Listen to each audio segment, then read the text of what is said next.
Welcome to the Captain's Log, Stardate 7/10/2024. I'm your host, Danjvin, and I'm going to do a quick impression for you.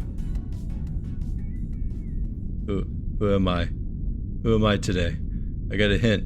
He's on screen, and I don't remember him from the episode he's in, but he's got this neat trick he does with his thumb. Ibudan is going to be our faction event gold prize next week, and bonus points to anybody who remembers him at all. So we're going to take a look at his stats. Good looking skill set here off the top. Seems a little familiar. We'll see exactly what he's trying to do here in a moment. And then at the end of the episode, we're going to do a walkthrough. We've had a request in, and I think it's a good one, for a just kind of a high-level tutorial of how to get Chronometrics up and running for the first time. What you should focus on, how to get her done. Chronometrics is a huge tool. It's the culmination of years of work, and there's just a lot to it, and it can be daunting. So I'm going to take an entire episode, and I've touched on it briefly and just some small functions, but I want to really go in depth and leave this as kind of almost a training video for anybody that wants to share it with their fleet or even just get it up and running just for themselves. But first, we're going to take a look at Ibudan. Ibudan. He is a Sec Med Command crew. Sec Med Command has got to be one of the rarest skill sets in the game, and it sounds awful familiar here. But before we explore with the big book, let's take a look at his collections. We have Criminal, Bajoran, Brutal, and Vengeful. That's 1, 2, 3, 4. Not bad to start. 4 collections is a really good showing here, all of them full stat boosting. Criminal a little bit small, and also quite a few purples show up in the Criminal set. They tend to be kind of bit part villains. In fact, Ibudan himself should have probably been a purple card, but you know, whatever, who am I to judge? The ship ability here, okay, well, we got a hammer here. This is always interest to me. So we have an evasion hammer. So I do like, especially for skirmishes, but even in the arena, a crew who can have a 6-second initialization, 400% damage, and can really, you know, protect your ship. Currently, this is interesting. I'm going to have to wait a moment here and talk a little bit more about this ability, because currently I'll show you the crew that I'm using for my arena and also my skirmish here, so that I can get evasion and also keep the damage pressure on. And many of you might know from my Masters of the Arena video, check my channel for that.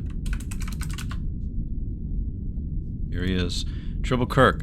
So, Triple Kirk for the longest time here has been my solution. 6-second initialization, 325% damage hammer, and here at full fusion, a +9 evasion. So we'll see how Ibudan measures up to that, but Triple Kirk, you might finally be getting replaced here. We'll take a look and see. So that was kind of interesting, but I do want to see what the big book has to say. So let's jump on over to his page here, and so here we go. Voyage, voyage number 144, Tier 6 crew. So, before we dive in too deep on the voyage, and there's a lot to say about his voyage power here, even though the number doesn't look great, but we're going to take a look at this ship because I can't resist. All right, I'm going to do a search here. Immediately deals to get all hammers. We're going to do evasion greater than 8, so we're at least keeping par with Triple Kirk, and we'll see who comes up. And sure enough, we've got Ibudan at the top here. I think he's edging out the competition for a number of reasons. First, it looks like he is more or less a clone of EVC Boimler, but the key difference here, and this matters, this makes all the difference for arena play, is the 8-second initialization. If you are trying to compete in the arena, you need to get your shields up before the opponent's hammers hit. So that means you have to have a minimum of a 6-second initialization on your evasion, and that's if you're running it on the Artifact of the Kraton, which will reduce that to 4 seconds. So Ibudan and Triple Kirk right now are really the only game in town for that sort of thing. And Ibudan just absolutely, it looks like he outranks Triple Kirk just because of the damage boost. Now there is the accuracy penalty for arena that could make some difference, but I feel like having the extra damage really is going to be pretty significant. I'm going to try him. I think this is worth making a replacement. This is going to be the first replacement to my arena loadout since Captain Tuvok. This is an absolutely unique crew, despite, you know, we gotta dig a little deeper on this cast here. You know, we can't just say, hey, this guy's some schmuck from a forgotten episode. No, pretty curious here. That said, relatively strong security, but nowhere near the 2,000 that we frequently see, so his shuttle rating takes a hit as a result. We have 1, 2, 3, 4, the 4 stat boosting collections, but finally, let's get to what you're waiting for, is the voyage score here. So we'll take a look at Ibudan's pair and his triplet. So first of all, that triplet, that's what I led off with here. We can't ignore the Sec Med Command triplet, and so this used to be a unicorn triplet, meaning the only crew that ever had this triplet was assimilated Bashir from 2 portal updates ago. He was my retrieval target. I got him maxed out, and he's been flying every once in a while for me. Not as much as I'd like, though, because that voyage power is significantly lower. So if we look at assimilated Bashir here in the 5,000s, whereas some of the strongest crew that we see fly frequently are going to be up in the 5,300s right now for overall voyage rank, so overall voyage power. So for Ibudan here, it looks like he's got a full 100 points and then some on assimilated Bashir. So he may actually see more flights when his skills come up.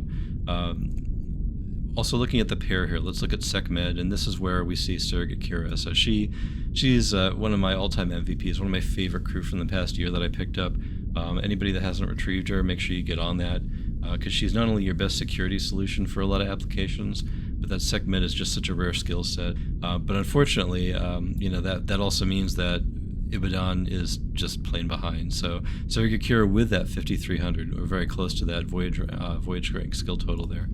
And Ibudan just lacking sorely 120 points behind, means that in cases where he lacks the raw power, Surrogate Kira may still get the seed. It's just such a significant uptick. Just to put that in perspective, your antimatter chance, if Surrogate Kira misses an antimatter seat that Ibudan would hit, she still may actually get the seat, because it only tends to make a difference of about 100 in terms of your overall skill points, the extra antimatter.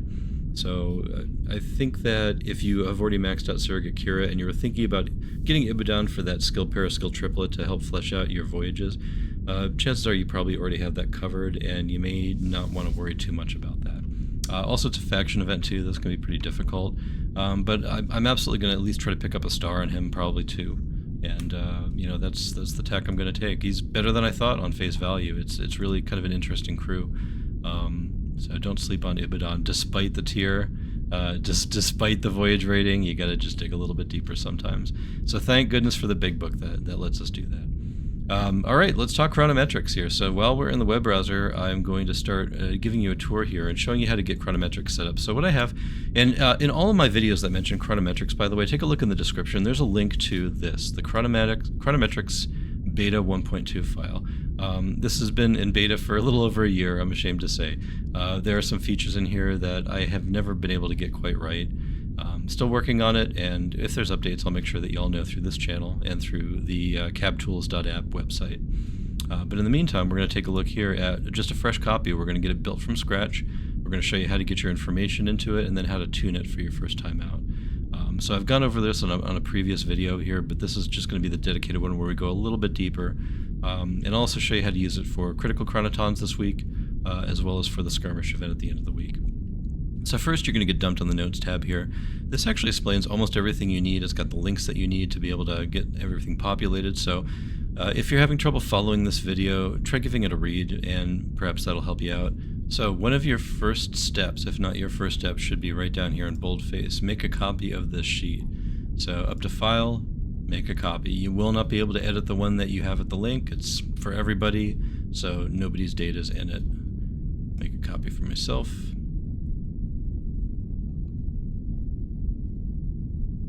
Also, I'll highlight here, best viewed in dark mode. Yeah, so I don't have my dark mode activated here, so sorry for anybody's eyes. I am blasting out today. So the very first thing we're going to do is it's asking us to load some information into the Import Equipment and the Import Items tabs. So we're going to do that. So these start out empty, and it's directing us to go into Datacore and import our player data. So at the top left, we'll click on that. We'll click on this. It'll have you log in for the first time, and then it'll download your file. If you're a new player, it'll be nearly instantaneous. If you're an established player, 3, 4, 5, 6, 8 years, it's going to take a couple of beats, maybe up to 10 seconds to fully load the file. Wait until it's done, Control A to select all, and then Control C to copy, to tell it to do the processing. So here are the two fields that we're going to need to worry about, are items and equipment down here in the select output file. So first, once we've pasted our file, we'll select items.csv, and then let me change the view here so you can see the other button we need. We're going to need to click on this over here, the Create Output File button. Again, that'll take another 30 seconds, a minute, maybe more, depending on the size of your file, and you will get a file spat out to your downloads folder automatically, and you'll be able to retrieve that in just a moment. After you're done with the items.csv, you will need equipment.csv. Both of them will be required to get the most out of the tool. So once you've done this and you've gotten everything you need out of STTEVE, by the way, thank you to Till Lanthor, who's maintained this tool for years now. It's absolutely integral to what we do, so thank you, Till. We can close the STTEVE tab. We can close your player data tab. We can even close Datacore. Don't need them anymore. And now we're ready to import those files. So we'll go over to the Import Items tab first. We're going to File, Import, and then Upload. You can browse for your file. I'm going to look at my Downloads folder here. We're going to do Items first. We are going to use Replace Current Spreadsheet. Nothing else needs to be changed. And there's all our items. Look at that beautiful farmed up list of items. Let's do the equipment now. File, Import, Upload, Browse, and Equipment. Replace current sheet for both of them. Alright, and here's everybody I need to level. Remember, Harry Mudd, still haven't leveled him up, but I'll do that soon. So before we get to farming, we need to do just a little bit more configuration. So we're going to go back to the UI tab here. There's a few questions for you, how you solve these particular episodes. Just go into your galaxy map, see the insignia that's on it, fill it in here. This changes drop rates, changes availability, and missions for certain items. It's important to do. Just make sure you take care of it. The supply kit should always be on, but if for some reason you're at the very beginning of the game and you haven't earned your first supply kits, you can toggle it off. But whenever you do any farming session, make sure that if you have one, you use it. We're going to set these to the recommended settings for mid to end game players, but you can set it lower. Read the notes over on the right hand side here. We're going to start here at the 20% and 70% that's recommended. And let's jump over to the farm list and see where our results are. Uh-oh, I have none. Looks like I have a perfectly farmed inventory. Let's bump this up a bit too. So if those are just not good enough, they're not enough tolerance to actually show some items, we can bump it up a little bit. I've equipped an awful lot of my crew. I'm going to go up to 50%. And for this Galaxy baseline, I've pre-farmed an awful lot. So I'm going to start at, let's say, 700. Let's see how that changes things over on the farm list. There's some items. So right off the bat, we see our cron debt. This is how many crons it would take to farm everything that we asked for. So every one of our Galaxy items and every one of our equipments that we need to fully equip our crew. And then after that, it's really kind of up to you how you want to use the sheet. There's a few different ways. First, if you want to just go into skirmish farm mode, it's an easy check here. It'll show you just whatever ship battles will produce items that are on your list here. And if you've done that and you don't see enough, but you want to spend a whole lot more, just up your UI again. Just bump it up to, let's say, to 800, Galaxy baseline, 60% equipped. And let's see how that changes things. And sure enough, now we've got a huge cron debt. So if I was willing to spend 35,000 crons, I'd have an awful lot of intel, and I could farm up all these missions just like it's telling me to. How many times do we need to run these missions? How many times to get all the isolinear chips? It says we need 19 of those 4-star isolinear chips. And based on the drop rates in the game, it's going to take 76 runs of that mission. I hope you have Warp 10 if you're a heavy user of this. So that's VIP 3. It requires a little bit of spending. I think your finger will fall off. It'll be even more monotonous than running tank shuttles. So sorry about that. But this is how we do massive farming on a big skirmish event. And then you can go down the list. If you don't like the way this is presented, you want it to be a little more logical, there's some filters here. So we can see that we're able to maybe select the needed, and that changes things so that the items that we need the fewest of are sorted first. We can also reverse that by unchecking the checkbox. Now we need the most database ones, so we know we can start there and kind of get the worst out of the way right up front. Let's take off the skirmish farm, and we're going to take a look at away-only items. So this is what we use for Critical Chronitons or any other objective event that has us just basically spending chronitons. Since we can do so much farming during the skirmish events, during any other time that we're asked to spend chronitons, it behooves us to run away team missions, not ship battles. So here again, we got all the away team only items, the optimal missions to pull them from, and you can just configure the list the way you want, and you're ready to go. So another thing that you can do here, if you've tweaked this UI tab the way that you want, and you want to just kind of limit the number of crons that you spend, really good idea for Critical Chronoton. You can do that in the sheet. This crons to spend cell here, you can just enter in your 10,000 for Critical Chronitons. It'll give you a best fit, so we know that if we run the best fit runs here on the right-hand side, let me move this around for you again. So if we run these best fit recommended runs, not the optimal runs, but the best fit runs, then by the time we've run this mission, the wrong crowd, after we've run this 253 times, and then on down the line for all these other ones, by the time we're done, we'll have spent 9,997 credits. So we are cron, so we could just run one more mission. We're done with Critical Chronitons. We've done it in a way that evenly raises all of these galaxy items that are away team mission only. And we're going to be equipping our crew too. You may notice here that there's some highlighted cells. Double Trouble appears 2 times. And so we have here some zeros that show up. The sheet will detect any duplicates of exact missions. So since it's optimal to both get your writing pad and your identification code zeros from Double Trouble, I think they're the only missions they drop from. It's having you run Double Trouble just one time, 136 times, and then it skips the second one, so you don't have to worry about doubling up on those items. So that's the farm page in a nutshell here. There's a lot more you can do. If you ever run into trouble, you see these tooltips popping up everywhere. I've left a lot of notes for you on what the terminology means and how to use the sheet.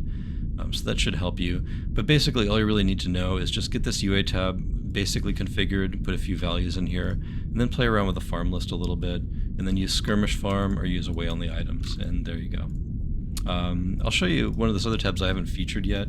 It's the Cadet Faction tab. So for items that can't be farmed or are not optimally farmed just from running regular missions, you can come in here and see which shuttles will drop items, maybe what the optimal shuttles for you to run are if you don't know which one to run at any given time.